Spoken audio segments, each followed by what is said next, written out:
मित्रों, किसी से प्रेम करने की कोई वजह नहीं होनी चाहिए, क्योंकि प्रेम तो सिर्फ प्रेम है। यदि वजह है तो वो प्रेम नहीं हो सकता।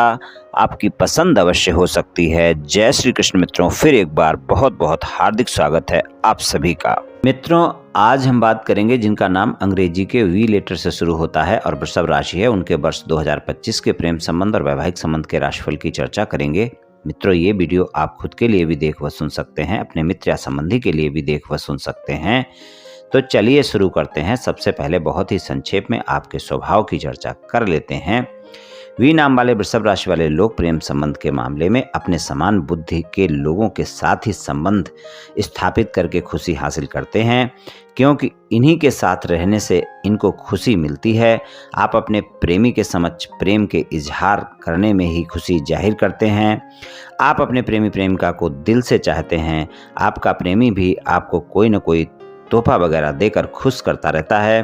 प्रेम संबंध आपके अपनी जगह चलते रहते हैं, लेकिन इसके साथ आप अपने परिवार वालों के प्रति भी पूर्ण रूप से समर्पित होते हैं और परिवार की खुशी के लिए भी समय देते हैं और उनके लिए कार्य भी करते हैं। एक बार भरोसा करके आप जिसके साथ भी जुड़ते हैं, लंबे समय तक उसका साथ निभाने वाले होते हैं। आपकी खासियत ये भी है कि आप भरोसेमंद इंसान हैं, धीरज रखने वाले हैं, संयमी हैं और व्यवहारिक हैं।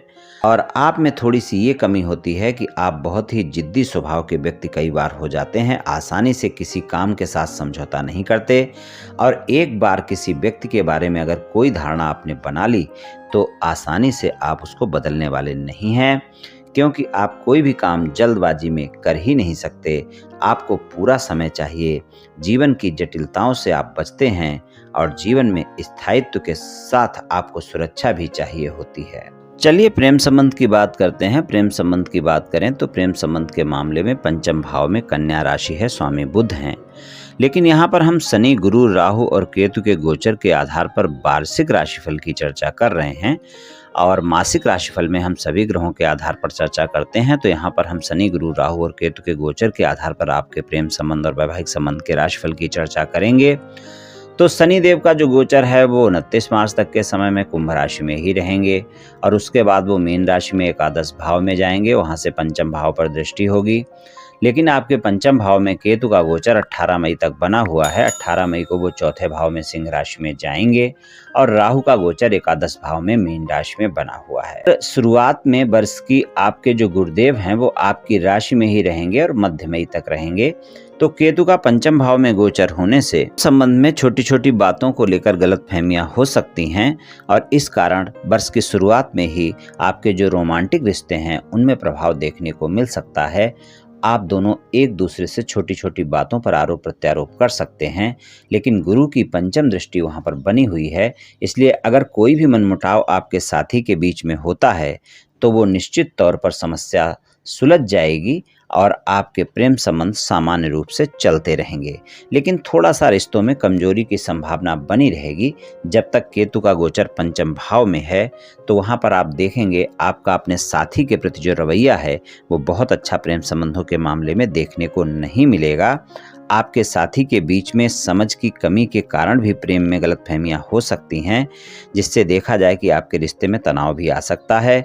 लेकिन 18 मई के बाद जब केतु चौथे भाव में चले जाएंगे तो शनि का प्रभाव 5वें भाव पर रहेगा, क्योंकि शनि जो है 29 मार्च के बाद एकादश भाव में मीन राशि में गोचर करेंगे और पूरे वर्ष यहीं पर रहेंगे। तो शनि की दृष्टि 5वें भाव पर रहेगी, सप्तम दृष्टि। उससे प्रेम संबंध तो आपके अच्छे होंगे, भाग्य का साथ भी मिलेगा। लेकिन आप इस बात का विशेष ध्यान रखकर चलें कि प्रेम संबंध के मामले में आपका साथी आपके बारे में जानने का ज़्यादा प्रयास कर सकता है। शनि की दृष्टि वहाँ पर होगी। प्रेम संबंध में ईमानदारी बहुत आवश्यक होगी। अगर आप प्रेम संबंध में ईमानदार नहीं होंगे तो परिणाम भी अच्छे नहीं मिलेंगे। अपने प्रेम संबंध को विवाह संबंध में बदलना चाहते हैं, आप चाहते हैं कि आपके प्रेमी प्रेमिका के साथ आपकी शादी हो और अपने परिवार को मनाना चाहते हैं, बातचीत करना चाहते हैं, तो वहाँ पर भी प्रयास किया जा सकता है। गुरु का गोचर प्रथम भाव में है और प्रेम संबंध विवाह संबंध में बदल भी सकते हैं। और आप देखेंगे कई सारे लोग ऐसे होंगे जिनके प्रेम संबंध बहुत पहले से हैं, उनके प्रेम संबंध विवाह संबंध में बदलेंगे वर्ष 2025 में। तो जो लोग अविवाहित हैं, प्रेम संबंधों में हैं और अपने साथी के साथ शादी करना चाहते हैं और अपने साथी से भी बात कर चुके हैं और खुद भी चाहते हैं और परिवार वाले लोगों को भी मना चुके हैं या मना सकते हैं, तो आप देखेंगे कि प्रेम संबंध विवाह संबंध में बदलेंगे वर्ष 2025 में।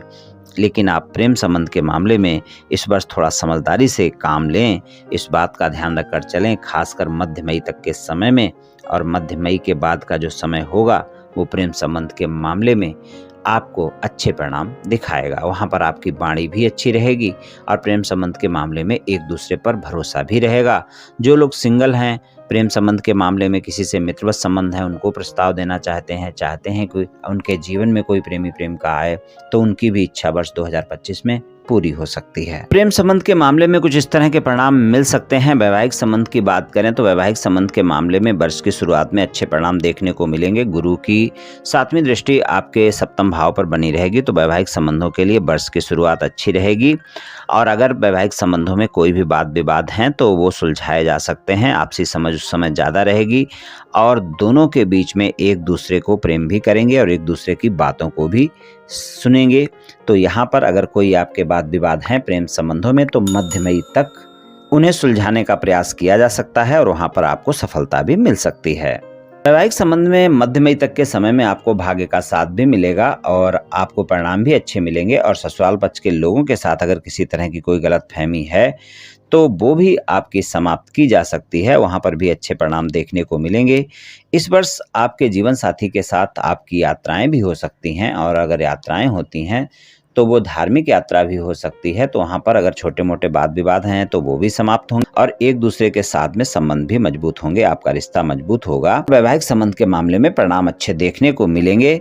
और जो विवाहित लोग हैं और वो चाहते हैं कि वो माता पिता बनने के बारे में सोच रहे हैं, तो ये वर्ष आपके उस सपने को साकार कर सकता है। यहाँ पर भी आपको अच्छे परिणाम देखने को मिलेंगे। तो वैवाहिक संबंध के लिए अच्छा समय रहने वाला है, परिणाम भी अच्छे मिलेंगे और वैवाहिक संबंधों में जीवन साथी के साथ संबंधों में मधुरता भी रहेगी और एक दूसरे का साथ भी निभाएंगे और तालमेल भी देखने को मिलेगा। तो मित्रों, ये राशिफल सामान्य राशिफल है, ये सभी जातकों पर पूर्ण रूप से प्रभावी होगा ऐसा संभव नहीं है, क्योंकि आपकी जन्म कुंडली पर भी बहुत कुछ निर्भर करता है। आप सभी स्वस्थ रहें, आयुष्मान रहें, धनवान रहें, ऐसी मेरी श्री कृष्ण भगवान से प्रार्थना है। जय श्री कृष्ण, जय श्री राधे।